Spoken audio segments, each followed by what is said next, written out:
5 لاعبين مظلومين إعلاميًا رغم إن مستواهم كان أكبر بكتير من كل الكلام اللي اتقال عليهم.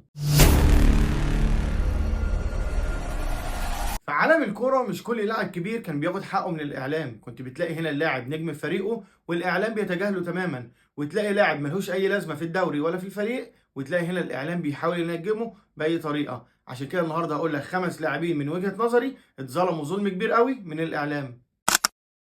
رقم 5 هو كوكي لاعب أتلتيكو مدريد، وممكن تقول عليه القائد الصامت، وهو أهم لاعب جوه منظومة سيميوني بعد أوبلاك. لاعب عنده توازن وتمرير وضغط وقيادة جوه الملعب. 10 سنين مع سيميوني مستوى ثابت، ولكن مشكلته إنه كان دوره هنا دفاعي أكتر، فالإعلام ما كانش بيشوف المجهود بتاعه جوه الملعب.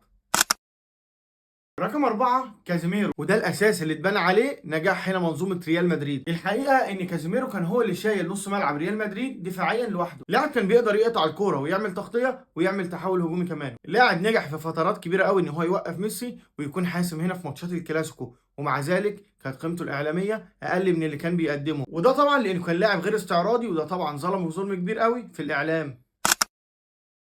رقم 3 الكاي جندوجان، العقل المدبر لمانشستر سيتي مع جوارديولا. جندوجان كان من افضل واذكى لعيبه الوسط في العالم كله، وكان فعلا هو العقل المدبر في منظومه جوارديولا، واللي كان بيتبني عليه نص الملعب وبيتبني عليه كمان منظومه اللعب كلها مع جوارديولا. اللاعب اللي كان بيقدر يظبط الريتم بتاع مانشستر سيتي جوه الملعب، وكمان مساهماته التهديفيه كانت خرافيه باستثناء الموسم الاخير، ولكن الاشادات الاعلاميه كلها كانت بتروح لهالاند ودي بروين، وده طبعا لان جندوجان لاعب تكتيكي من الدرجه الاولى، وده مش سهل على الاعلام يشوفه جوه الملعب.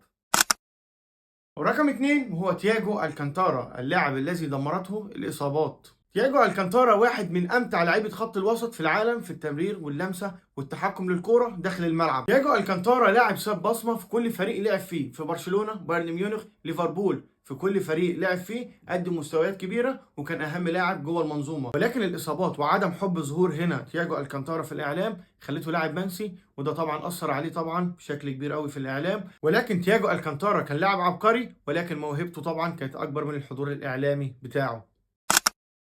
نيجي بقى لرقم 1 وهو اللاعب توني كروس، المايسترو اللي عمر الإعلام هنا ما ادى حقه وقت ما كان بيلعب. توني كروس هو اللاعب اللي أي مدرب في العالم يتمنى يكون موجود عنده في فريقه، ولكن دايما الإعلام يا صديقي دايما بيشوف البريق عن الجوهر. توني كروس ما كانش لاعب استعراضي اللي يخلي الناس كلها تتكلم عنه كل شوية، ولكن كان لاعب يمتاز بالدقة والتوازن والتحكم في إدارة وريتم المباراة، ومش أي لاعب يقدر يعمل الحاجة دي. أرقام توني كروس مع ريال مدريد والمنتخب الألماني مرعبة جدا، تقريبا فاز بكل البطولات الممكنة، 10 سنين من ثبات المستوى والسيطرة والبطولات. ولكن توني كروس كان دايما في ظل لعيبة زي دي بروين، تشافي، انيستا، مودريتش. توني كروس